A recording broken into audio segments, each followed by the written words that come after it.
मुबारकपुर से हमारे नुमाइंदे मोहम्मद सलीम की रिपोर्ट के मुताबिक माह रमजानुल मुबारक के आगाज के साथ ही मुबारकपुर में महंगाई का तूफान आ गया, जिसके बायस रोजादार शहरी शदीद परेशानी का शिकार हैं।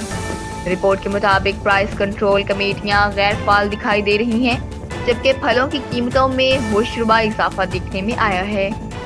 रमजान से कबल 600 रुपये फी किलो फरोख्त होने वाली स्ट्रॉबेरी पहले ही रोज 1000 रुपये फी किलो तक जा पहुंची। इसी तरह 100 रुपये किलो फरोख्त होने वाला किन्नू 200 रुपये, 100 रुपये किलो वाला अमरूद 200 रुपये, जबकि 350 रुपये फी किलो वाला सेब 550 रुपये तक फरोख्त होने लगा है।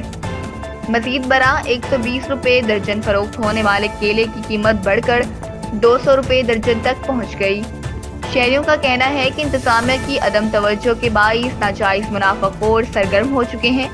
अवाम ने मुतालबा किया है कि प्राइस कंट्रोल कमेटियों को फाल किया जाए और महंगाई के जिम्मेदार अनासर के खिलाफ फौरी कार्रवाई की जाए, ताकि रमजानुल मुबारक में अवाम को रिलीफ मिल सके।